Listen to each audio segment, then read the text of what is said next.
Bismillahirrahmanirrahim. Assalamualaikum warahmatullahi wabarakatuh. Alhamdulillah wa syukurillah wa ni'matillah. La hawla wa la quwwata illa billah. Allahumma sholli ala sayyidina Muhammadin ibn Abdillah wa ala alihi wa sahbihi wa mawala. Pada kesempatan kali ini kita akan belajar membahas tentang kemukjizatan Al-Quran.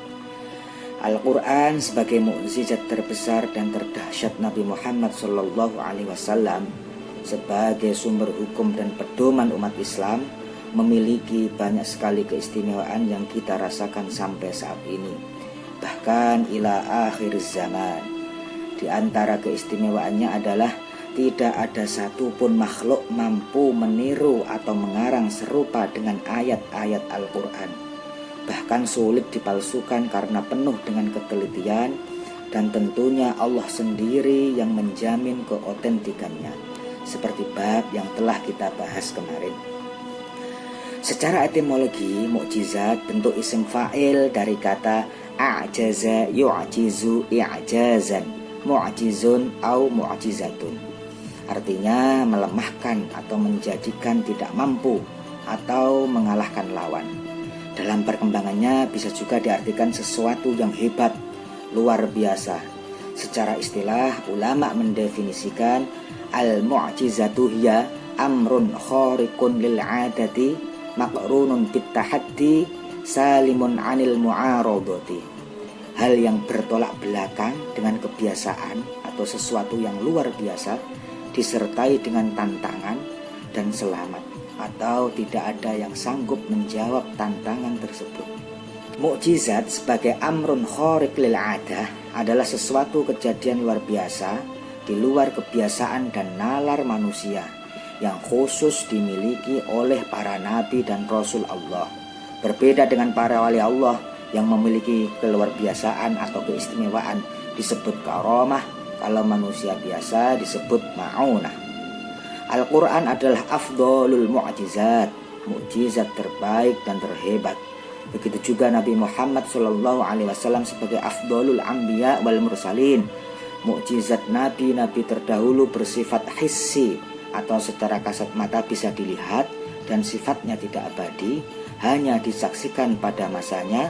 Lain halnya dengan Al-Quran, bersifat abadi sebagai petunjuk manusia kepada Tuhannya, dapat disaksikan dengan ainul basirah atau mata hati di setiap masa dan zaman selamanya. Tujuan dan syarat mukjizat. Di antara tujuan diturunkannya mukjizat adalah untuk membuktikan kebenaran dan ajaran-ajaran Rasul berkenaan dengan tantangan yang dihadapi para nabi dan Rasul saat berdakwah. Sedangkan sesuatu dapat dikategorikan mukjizat karena memenuhi syarat-syarat atau unsur sebagai berikut. Yang pertama, suatu peristiwa luar biasa di luar nalar pikiran manusia yang hanya dimiliki oleh nabi dan rasulnya. Yang kedua, tidak sanggup dilakukan siapapun selain kehendak Allah. Yang ketiga, mengandung tantangan terhadap yang meragukan kenabian bersamaan dengan pengakuannya sebagai nabi. Yang keempat, tidak ada seorang pun, bahkan jin sekalipun, yang dapat mengalahkan atau menandingi mukjizat yang sudah diberikan oleh Allah Subhanahu wa taala. Selanjutnya kita bahas macam mukjizat ada dua. Yang pertama yaitu bersifat hissiyah, kasat mata, atau keluarbiasaannya dapat dilihat, disaksikan, dirasakan, dan dijangkau langsung oleh indera manusia. Seperti Nabi Nuh dengan perahunya, Nabi Ibrahim dengan api yang tidak mempan membakarnya, Nabi Musa dengan tongkat yang berubah jadi ular, Nabi Isa dengan menyembuhkan orang yang sakit, dan sebagainya. Mukjizat hissi ini terbatas oleh ruang dan waktu, artinya hanya diperlihatkan pada umat tertentu dan pada masa tertentu. Yang kedua, mukjizat yang bersifat akliyah atau mukjizat maknawi, tidak kasat mata. Artinya hanya dapat dicapai dan dirasai dengan kekuatan akli, kecerdasan akal pikiran, dan kejernihan hati.